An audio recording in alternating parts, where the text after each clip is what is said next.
Shalom keluarga Saat Teduh. Saya bayangkan kalau hati kita ini bisa kita ambil di tangan. Mari kita sekarang sama-sama letakkan di kaki Tuhan. Kita bawa hati kita di tempat terbuka, yaitu hadirat Allah. Nah, hati ini harus diisi dulu dengan kesaksian. Oleh darah anak domba, oleh kesaksian kita, iblis akan dikalahkan. Hatimu akan diberkati oleh Tuhan. Shalom Pastor Philip dan tim. Saya Yovita dari CG Pro 239. Hari ini 19 Maret saya mengikuti Saat Teduh bersama. Di akhir Pastor Philip berdoa tidak ada yang sakit rematik artritis lagi. Saya imani itu untuk kesembuhan saya. Tiba-tiba saja saya menangis dan merasakan hangat. Seperti ada yang menjamah di bagian lutut saya yang bengkak dan siku tangan kanan saya yang kaku. Serta nyeri jika dipaksakan untuk lurus. Saya merasakan peredaran darah saya mengalir dengan normal. Semua menjadi hangat di bagian sendi-sendi yang radang karena dingin di dalam tubuh. Seketika itu juga lutut saya yang berat menjadi ringan. Kaki saya perlahan-lahan bisa diluruskan. Dan begitu juga dengan siku tangan kanan saya. Terima kasih pastor dan tim kesembuhan ini membawa saya untuk makin dekat dan semakin mau mencari kehendak Tuhan Yesus dalam hidupku. God bless you. Wow, haleluya ya. Saya Stefani dari CG Germany. Saya menonton Saat Teduh bersama tanggal 12 Maret 2022. Walaupun saya tidak bisa menonton secara live, saya sangat terberkati lewat Saat Teduh ini. Saya menangis saat mendengar pastor bernubuat, ada izin yang akan dikembalikan dan ada berkat cancellation yang akan diterima di hari kerja. Izin tinggal saya di negeri ini hanya berlaku sampai 10 hari ke depan. Bahkan saya mendapatkan penolakan untuk perpanjangan izin tinggal di Jerman. Tapi saya mengimani apa yang Pastor Philip nubuatkan saat itu. Dan saya percaya bahwa Tuhan akan beri yang terbaik. 2 hari setelah Saat Teduh bersama, tepatnya hari Senin, saya mendapatkan email dari imigrasi yang memberikan perpanjangan izin tinggal. Dan di hari yang sama saya juga mendapatkan kartu izin tinggal yang dikirimkan ke rumah saya secara langsung. Terima kasih Pastor Philip dan tim untuk pelayanannya. Semoga kesaksian ini memberkati serta menguatkan teman-teman Saat Teduh yang lainnya. God bless you. And God bless you too in Germany. Ini adalah anggota-anggota sel grupnya Gereja Mawar Sharon tersebar di seluruh dunia. Yesi Mutiara. Shalom, di awal Januari saya bermimpi. Saya melihat nama mama saya tercantum di daftar pasien rumah sakit. Nama mama saya Lobolan. Sekitar 1 minggu kemudian, mama saya bilang kalau payudaranya mengeluarkan bercak darah. Kami memutuskan untuk cek dokter, dan dokter mengatakan bahwa kalau payudara mengeluarkan darah, kemungkinan besar itu adalah ganas. Di akhir Saat Teduh bersama tanggal 23 Februari 2022, dengan judul, Kata-kata Penghibur untuk Orang Susah, Pastor Philip mengatakan, banyak vonis yang diubahkan, banyak kanker yang disembuhkan, yang ganas pun menjadi jinak. Kami sekeluarga imani hal itu terjadi atas mama. Tepatnya tanggal 1 Maret 2022, mama saya menjalani operasi payudara dan harus menunggu 2 minggu untuk dapat hasil diagnosanya. Dalam masa penantian menunggu hasil, Tuhan beri saya mimpi. Di mimpi itu saya melihat hasil diagnosa mama saya yang dinyatakan jinak. Pagi hari setelah saya mimpi, saya ditelepon oleh pihak rumah sakit yang mengatakan bahwa hasil lab atau hasil laboratorium sudah jadi. Saat kembali kontrol, dokter mengatakan tidak terdapat keganasan sama sekali. Tidak perlu kembali ke dokter lagi karena luka bekas operasi sudah kering dan sudah sembuh. Tidak ada obat yang perlu diminum. Tuhan menolong sehingga kami tidak perlu membayar biaya operasi sepeser pun juga. Perlindungan Tuhan sempurna atas kami selama di rumah sakit. Meski kasus COVID sedang meningkat pada saat itu. Tuhan sanggup mengubah mimpi buruk menjadi mimpi yang indah. Tuhan sanggup mengubah yang pahit menjadi manis. Segala kemuliaan hanya bagi nama Tuhan Yesus. Terima kasih pastor dan tim. Sehat selalu. Yesus memberkati. Mau nangis saya baca yang begini. Senang sekali ya. Gak bisa bayangkan keluarga. Gimana girangnya ganas tidak jadi. Di cancel oleh Tuhan Yesus. Semua dimulai dengan hati kita terbuka kan. Bahwa masuk ke hadirat Allah. Apapun bisa terjadi kalau Tuhan berfirman. Jangan tutup hati ya. Bawa hati itu untuk berserah. Mari masuk ke hadirat Allah di hadapan Bapa kita. Haleluya.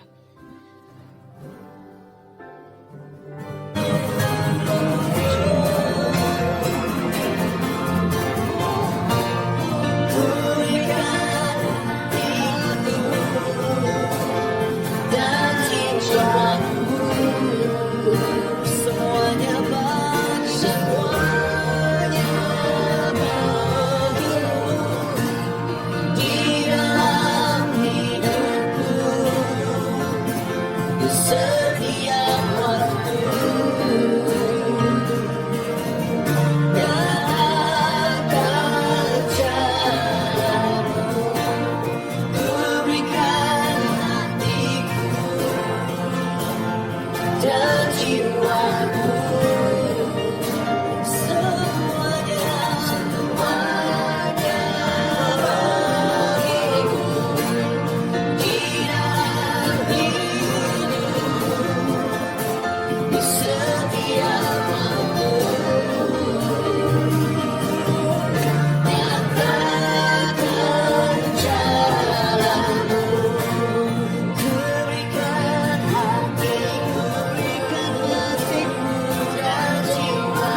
kedua tangan seperti ini.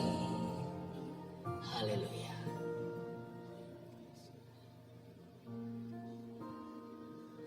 Ku buka hati untuk Roh-Mu Tuhan. Ku buka hati menyembah-Mu Yesus. Jamalah kami, penuhi kami dengan kuasa Allah Maha Tinggi. Ku buka hati untuk Roh-Mu Tuhan. Buka hatimu, cuma saat teduh. Ku buka hati menyembah-Mu Yesus. Jamalah kami, penuhi kami dengan kuasa Allah Maha. Lebih tinggi lagi, mari kita angkat tangan kita sama-sama untuk Roh Tuhan. Buka hati Yesus, buka hati menyembah-Mu Yesus. Mari jamalah kami, penuhi kami dengan kuasa Allah. Jamalah kami, penuhi kami dengan kuasa Maha Tinggi. Jamalah kami, penuhi kami dengan kuasa Allah. Jamalah kami, harapkan jamahan Tuhan. Jamalah kami, penuhi kami dengan kuasa Allah Maha Tinggi. Kami letakkan hati kami di kaki dan di tangan-Mu, di tempat terbuka agar firman-Mu berbicara. Kami percaya sesuatu akan terjadi hari ini di saat teduh. Mujizat pun terjadi ketika Engkau berfirman kepada kami. Sampaikan semua yang Kau ingin disampaikan pada jemaat saat teduh. Sembunyikan hamba-hamba-Mu di balik salib-Mu. Jadikan saluran berkat, saluran kuasa, bukan hanya saluran firman kata-kata. Dalam nama Yesus, haleluya. Amin. Praise the Lord. Siapa ingin Roh Kudus bekerja leluasa dalam hidup atau dalam dirinya, bisa angkat tangan. Meskipun saya nggak melihatnya, Tuhan melihat Anda.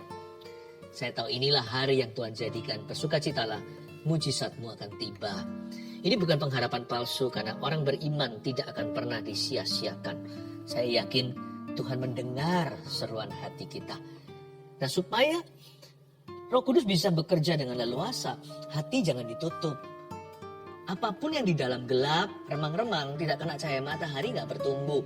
Luka kita juga, jikalau kita terus tutup. Kecuali kalau luka terbuka ya, mau nggak mau harus ditutup, dijahit dulu. Tetapi luka kita nggak akan kering kalau ditutup terus-menerus. Harus diekspos di tempat terbuka, asal aman dan bersih. Saya yakin apa yang basah akan kering. Dan apa yang kering akan dibasahi kalau kita taruh di depan rumah kena hujan, ya kan? Penting hati itu ditaruh di tempat yang terbuka agar supaya Allah bekerja. Karena Tuhan tidak pernah memaksa. Oh iya, jangan lupa Rabu depan ini saat teduh kita dari GMS Jakarta.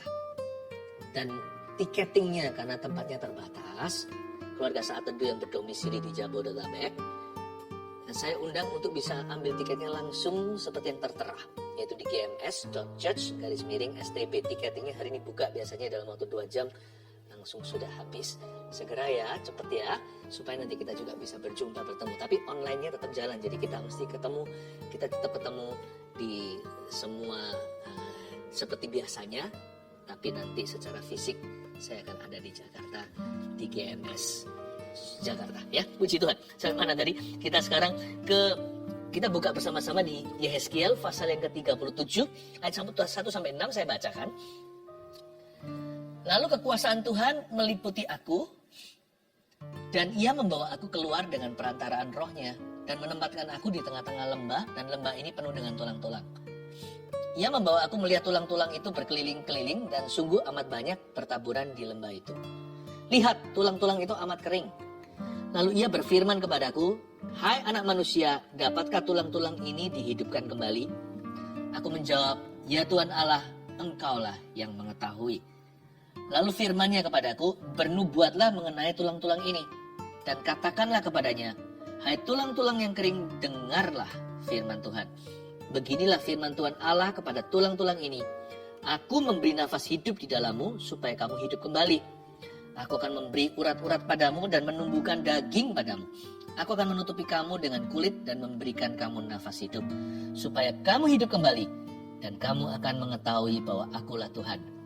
Demikianlah penglihatan Yehezkiel, seorang nabi di Perjanjian Lama. Di zaman perang, Yehezkiel harus melihat banyak tentara Israel tewas. Ini dalam penglihatan secara supranatural, Yehezkiel ditunjukkan sebuah mujizat kebangkitan. Dan kalau kita pikirkan, tulang-tulang ini mirip dengan kondisi hidup banyak kita hari ini. Dalam keadaan yang terpuruk, susah pulih, atau mustahil terjadi. Kita diperhadapkan dengan kemustahilan. Belum lagi hati kita seringkali seperti tulang kering. Hati ini loh kering kerontang, sudah putus pengharapan. Hari ini kita akan belajar. Asal hati kita terbuka untuk Roh Kudus, sesuatu yang baru, bahkan sesuatu yang di luar jangkauanmu belum terduga bisa terjadi. Kalau Allah berfirman, kuasa terjadi. Ayat pertama, lalu kekuasaan Tuhan meliputi aku, dan ia membawa aku keluar dengan perantaraan rohnya. Yehezkiel menjelaskan experience atau pengalaman pribadinya dengan kata-kata berikut ini. Kekuasaan Tuhan meliputi saya, kata Yehezkiel. Dan Tuhan membawa saya keluar dengan perantaraan rohnya. Yang ini adalah astral body, jadi betul-betul keluar dari badannya. Rohnya itu dibawa Tuhan. Tidak ada yang mustahil bagi Tuhan, saya nggak tahu gimana caranya. Tentunya dia nggak putus hubungan dengan tubuh jasmaninya. Mungkinkah Tuhan yang menggabungkan rohnya dibawa keluar, tapi badannya tetap di sana, dibawa sama Tuhan. Ini pengalaman yang adikodrati oleh karena kedaulatan, tidak boleh ditiru yang begini. Ya, karena ini adalah kuasa Tuhan atas nabinya. Tapi sebenarnya dalam skala perjanjian baru, saya pribadi, kita yang sudah penuh Roh Kudus ini mengalami hal serupa. Tidak sama, tapi mirip. Lalu kekuasaan Tuhan meliputi aku, dan ia membawa aku keluar dengan perantaraan rohnya. Itu yang dialami oleh orang-orang yang setiap hari berdoa di dalam Roh Kudus. Kalau saya berbahasa lidah ya, saya itu mengalami kuasa Tuhan di dalam roh saya. Kekuasaan Tuhan itu meliputi saya. Dan ia membawa aku keluar bukan dari body atau dari badan. Dia membawa saya keluar lewat berbahasa lidah dari pemikiran-pemikiran saya secara manusia. Ya, bahasa roh itu luar biasa. Berdoa dalam roh itu powerful. Karena itu sanggup membawa kita keluar, bukan dari badan kita, jangan. Yang seperti Yehezkiel ini terjadinya satu-satunya, nggak bisa ditiru. Tetapi Tuhan bisa membawa kita keluar lewat karunia berbahasa roh. Waktu kita mengaktifasikannya, kita exercise, kita memakainya, menggunakan karunia itu setiap hari untuk membangun manusia roh kita. Waktu saya berbahasa lidah, kuasa Tuhan meliputi saya, dan dia membawa saya keluar dengan perantaraan rohnya, keluar dari pemikiran-pemikiran saya. Sehingga setelah saya bahasa roh itu, biasanya ada sesuatu yang disingkapkan. Meskipun ketika saya berbahasa lidah, pikiran saya nggak aktif. Ya kan? Saya nggak tahu saya lagi ngomong apa. Karena memang yang saya izinkan masuk dulu ke hadirat Allah setiap hari, setiap pagi adalah hati saya sebelum pikiran. Supaya jangan sampai saya ini bersandar pada pikiran sendiri. Manusia kan condongnya bersandar pada pengetahuan. Bahkan bersandar pada pengalamannya, pemahamannya, yang mana semua itu dangkal. Apa yang Tuhan mau lakukan itu yang mata kita belum lihat, telinga belum dengar, yang belum pernah berani kita bayangkan. Yang gitu harus ditangkap sinyalnya oleh manusia roh kita. Gak bisa hanya akal budi kita yang sementara. Makanya itu tiap pagi, tiap hari yang saya izinkan masuk dulu ke hadirat Allah adalah hati, baru pikiran saya. Setelah hati saya masuk, hati saya merasa berapi-api, saya merasa peka, merasa dekat sama Tuhan. Hanya dekat Allah saja aku tenang, seperti kata pemazmur itu mengekspresikan apa yang dia alami ketika dia sembahyang. Akal budi saya pun mudah menerima sesuatu yang baru. Dalam bentuk ide, visi-visi yang lebih tinggi, strategi, atau rema-rema roti sorgawi. Pikiran saya itu disingkapkan. Jadi saya gak bersandar pada pikiran saya meskipun saya menggunakan pikiran saya. Saya gak bersandar pada itu. Hati saya ini dipenuhi Roh Kudus dulu. Coba bayangkan, kalau hatimu tenang kan bisa berpikir jernih. Itulah hasilnya. Orang yang hatinya masuk ke hadirat Allah, ditaruh di tempat terbuka, masuk hadirat Tuhan. Akal budinya pun mengikuti, mudah menerima pewahyuan. Dapat hikmat-hikmat Tuhan. Sayang sekali kalau belum apa-apa pikiran kita yang memimpin seluruh kehidupan. Dikit-dikit main pikiran. Jangan salah, orang yang penuh Roh Kudus itu bisa mikir, malah mikirnya lebih jernih.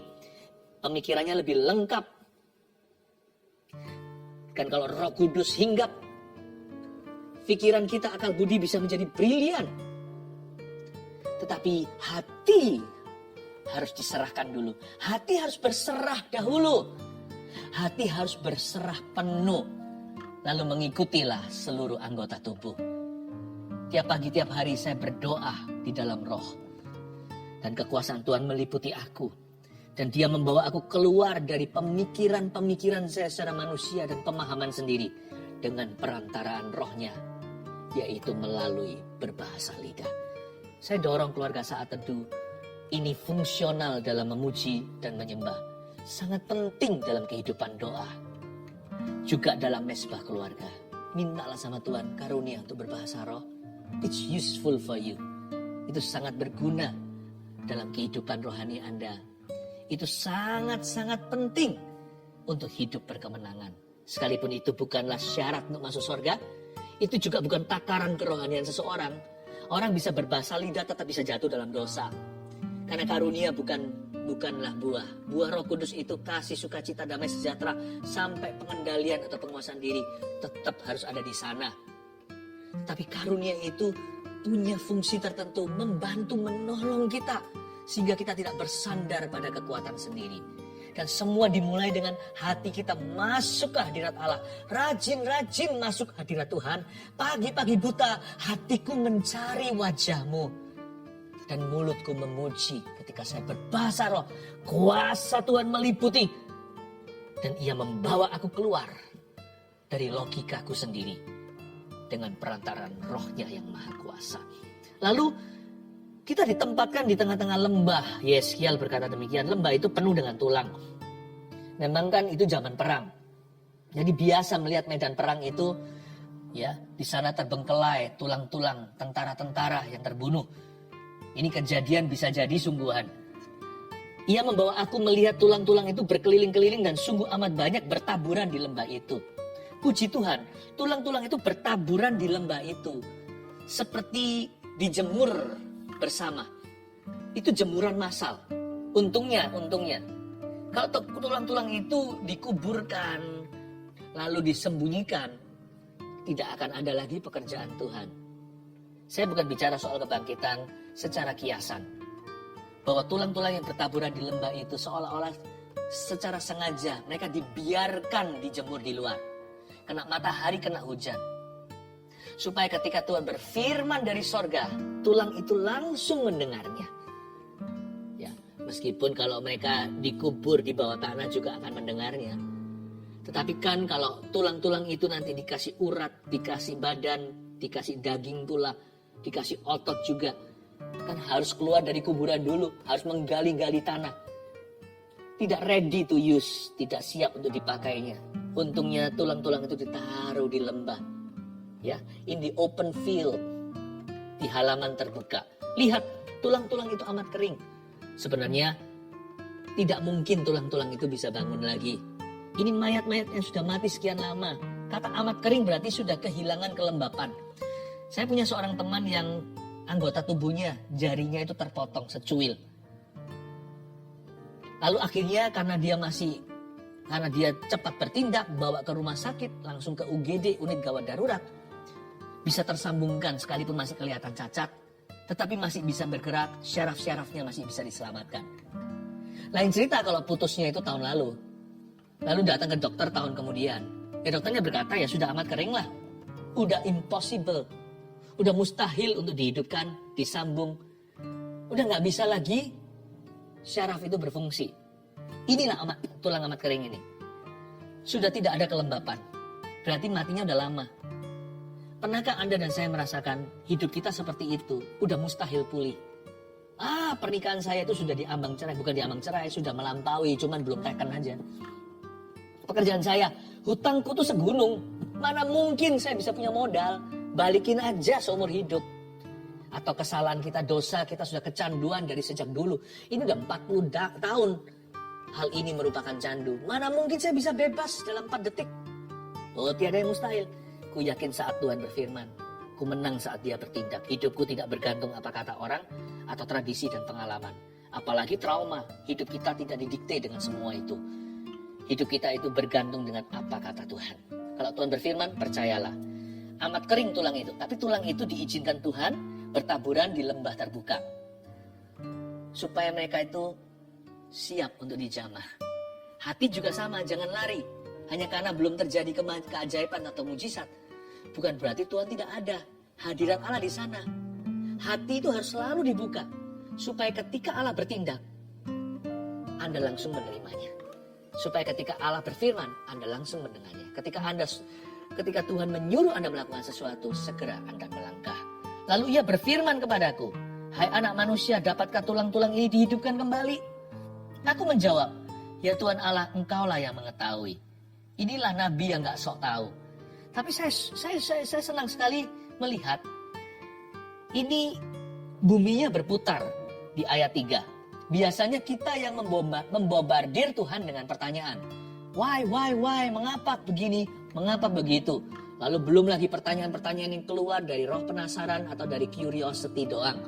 Kita tanya sama Tuhan, kenapa begini ya? Tentang dinosaurus lah, tentang penciptaan Adam dan Hawa. Kita tanya. Good sih.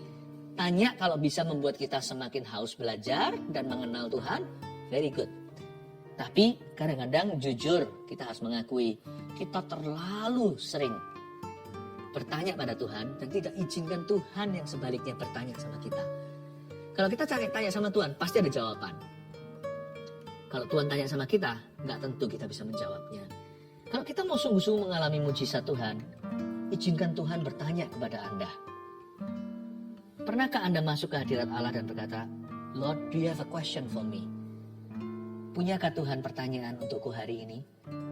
Nanti kalau Tuhan jawab dengan sebuah pertanyaan, Simon, do you love me? Simon, apakah engkau mengasihi aku? Ditanya 3 kali, kita bisa mewek, nangis seperti anak kecil.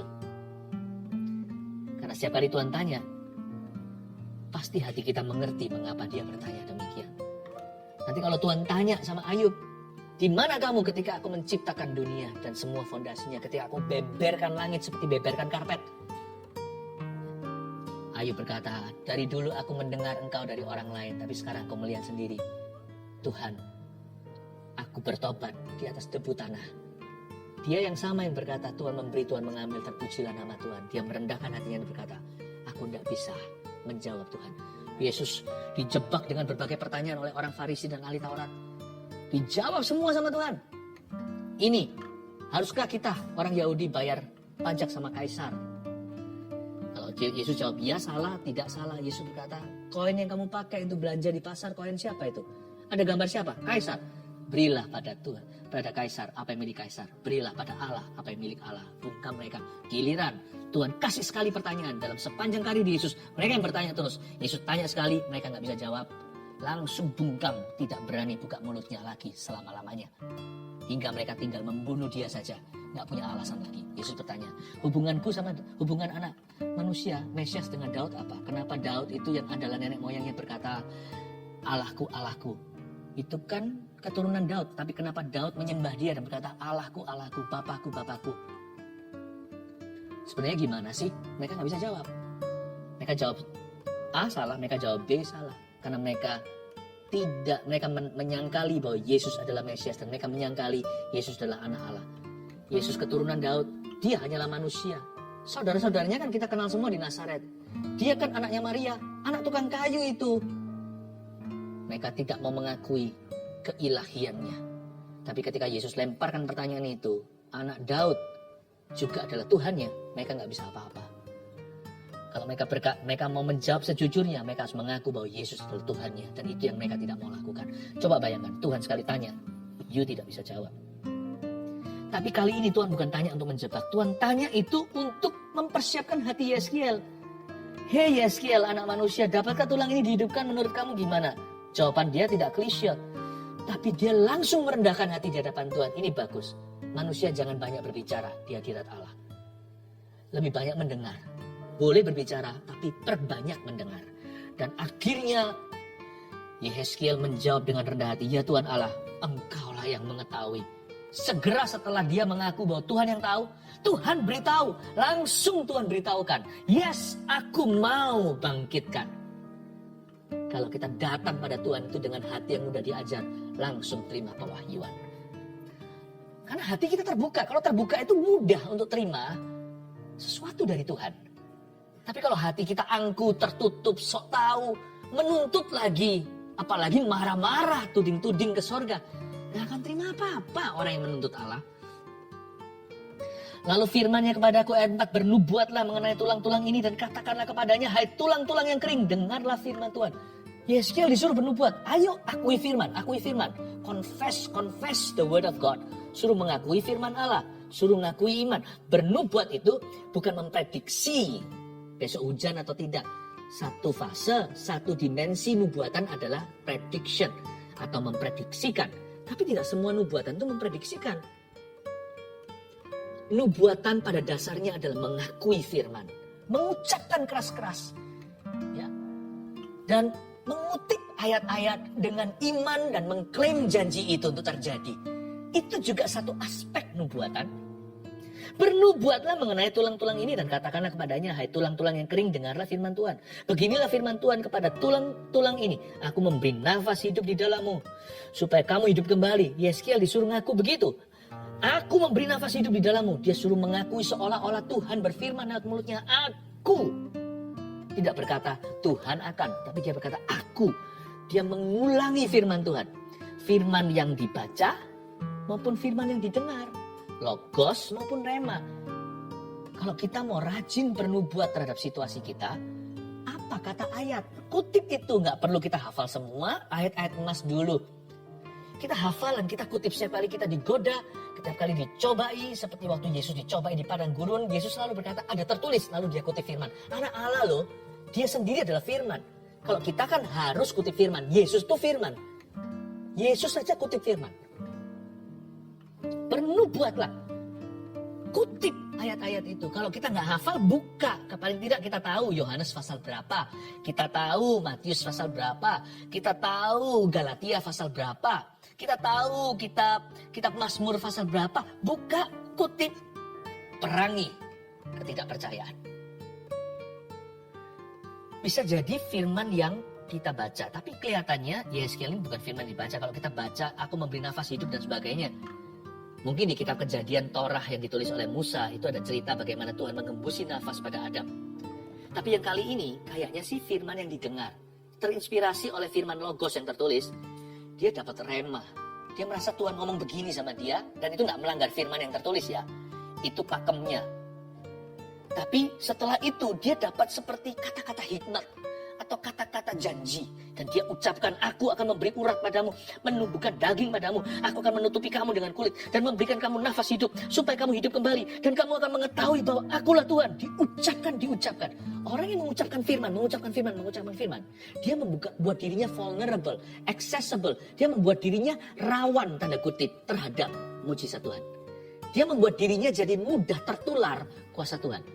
Karena orang yang bernubuat terhadap situasinya, bukan mengeluh semata-mata, bukan orang hanya merengek-rengek, tapi orang yang klaim janji Tuhan dengan iman, orang itu membuat dirinya sendiri rawan di tempat terbuka untuk tertular kuasa dari Allah semesta alam.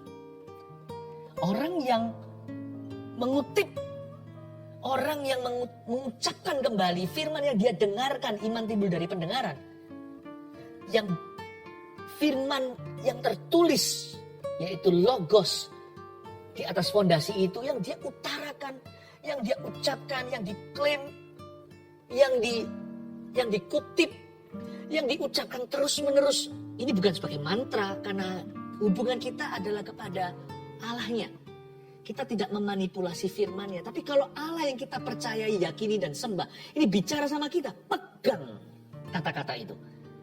Pegang firman itu. You can hold God by His word. Because God is faithful. Karena Allah itu setia pada firman-Nya. Dia tidak pernah mengingkari janjinya. Kalau Allah berfirman, pegang itu, kita bisa pegang Tuhan pada perkataannya. Bukan menuntut dia kembali, tetapi kita bisa yakini kalau Allah kita tidak pernah berdusta. Waktu kita utarakan, kutip ayat itu, waktu kita ucapkan kembali dan akui, sebenarnya kita sedang meletakkan hidup kita di sebuah tempat lokasi yang strategis untuk alami perbuatan Allah. Seperti tulang-tulang itu yang disebar luaskan di lembah yang terbuka, in the open air, outdoor, tempat yang terbuka, bukan tempat yang tertutup. Seperti tulang-tulang yang memberi diri untuk disinari sang surya, dan kalau hujan pun basah, kita memberikan hidup kita terbuka untuk dibasahi kuasa Allah dan untuk disinari kasih karunia. Saya kasih 2 poin sederhana, tidak usah 3. Meletakkan hati di tempat terbuka agar Roh Kudus leluasa bekerja satu. Seperti lembah yang ada seperti tulang-tulang yang tersebar di lembah itu. Pertama, menjaga sikap hati berserah dan pantang menyerah. Berserah itu gak pasif loh. Berserah itu percaya, berserah itu bukan pasrah. Inilah bedanya berserah sama pasrah. Pasrah itu kalah. Berserah itu diam. Tapi diam dalam percayanya. Diam karena dia teguh berdiri. Membela lokasi imannya. Dia tidak mau digeser dari pengharapan. Apapun kata dunia dan apapun keadaannya. Orang yang berserah itu bukan tidak berbuat sesuatu. Orang yang berserah itu berperang di dalam dirinya untuk mempertahankan imannya. Dan dia pegang teguh pada Tuhan. Berserah itu berarti mengikuti firman-Nya. Aku berserah. Kayaknya aku pingin balas orang itu. Tapi kalau Tuhan suruh saya, kalau ditampar pipi kanan kasih pipi kiri, aku berserah diri. Aku pegang firman-Mu. Orang berserah penuh itu percaya penuh. Orang yang berserah penuh itu taat penuh. Bahkan ketika dia tidak bisa berbuat apa-apa, dia tetap berada di lokasi imannya. Dia tidak mau hengkang dari sana. Makanya orang yang berserah, niscaya alhasil, efek langsung atau sampingannya adalah orang itu tidak akan mudah menyerah. Orang yang berserah biasanya pantang menyerah.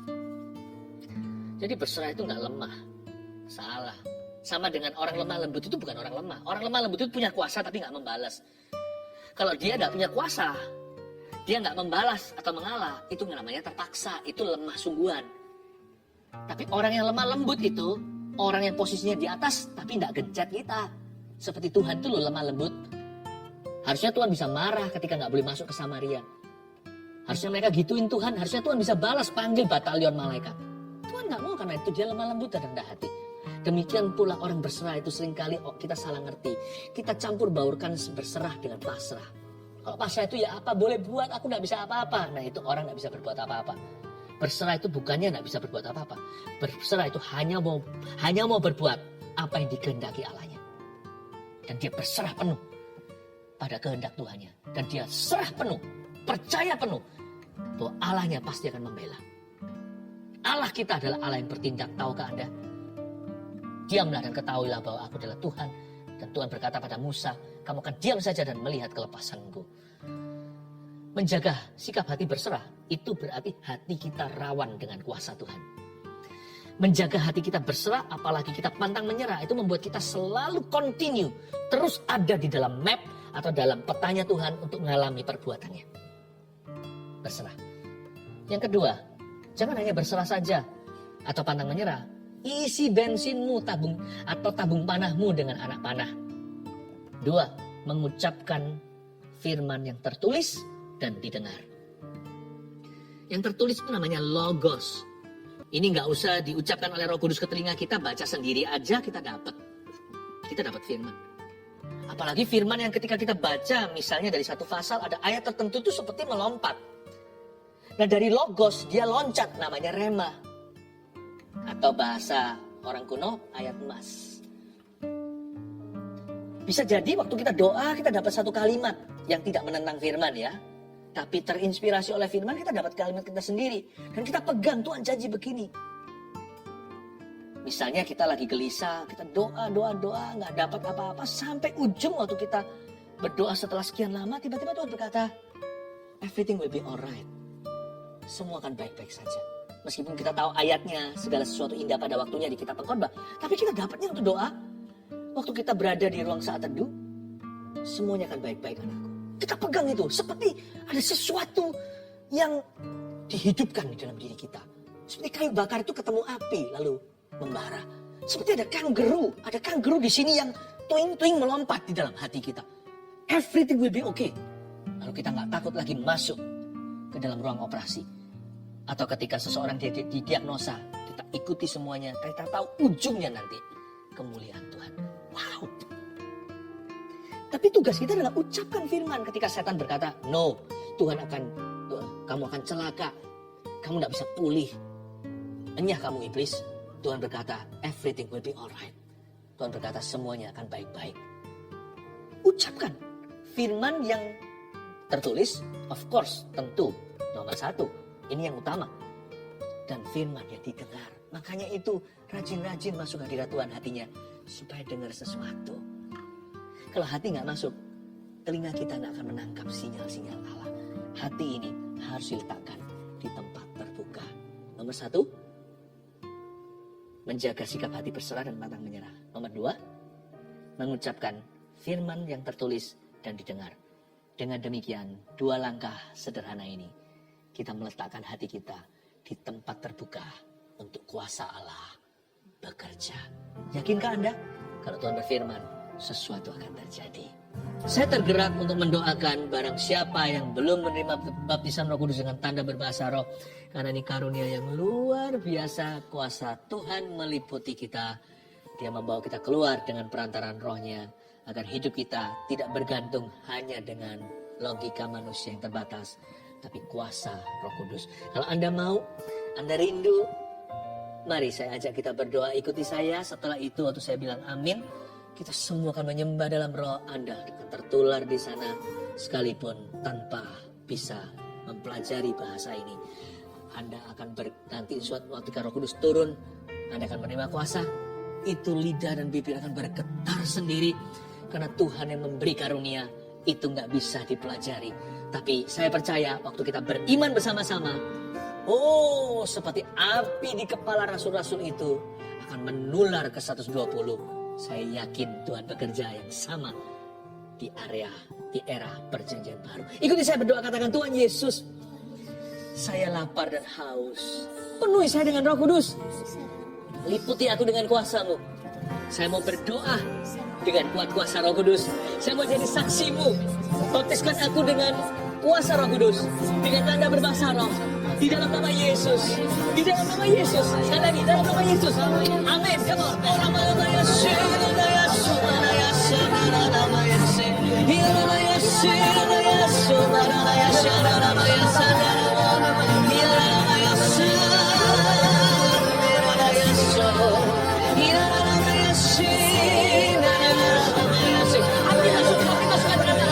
Pikiran sangat-sangat menghalangi, nanti kita budi akan diterapi.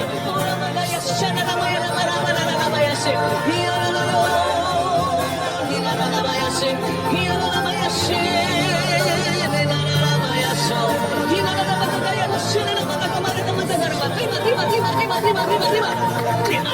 Dalam nama Yesus,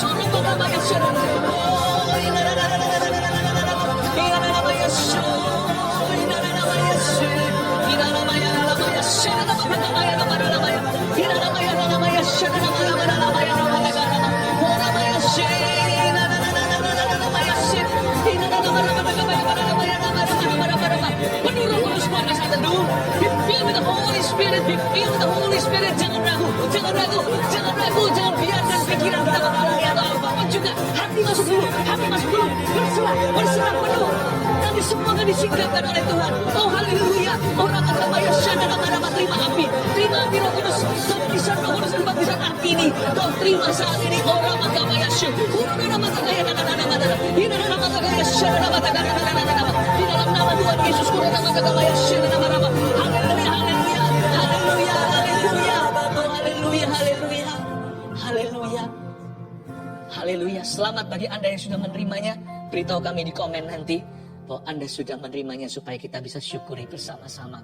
Barusan Roh Kudus beritahu bagian-bagian badan yang tidak bisa digerakkan, yang mati atau yang terluka, coba gerakkan di dalam nama Yesus. Bagi Tuhan tiada yang mustahil. Gerakkan bagian badan itu yang notabene mati, bagian-bagian tubuh yang tidak berfungsi, gerakkan dalam nama Yesus. I speak life in Jesus name. Bagi Tuhan tak ada yang mustahil, tak ada yang sukar, tak ada yang tak mungkin. Mujizatnya disediakan bagiku. Gerakan itu, ku diangkat dan dipulihkannya. Bagi Tuhan, bagi Tuhan.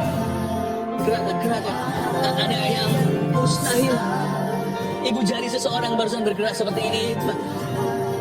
Terus nyanyi.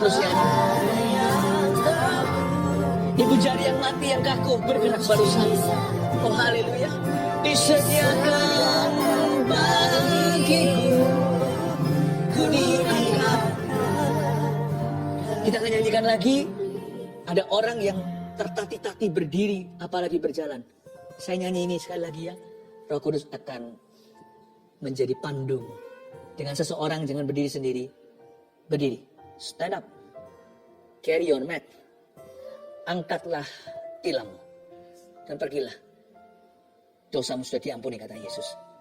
Berdiri di dalam nama Yesus. Stand up. Stand up and walk. Berdiri dan berjalan. Dalam nama Yesus. Bagi Tuhan tak ada yang mustahil. Stand up.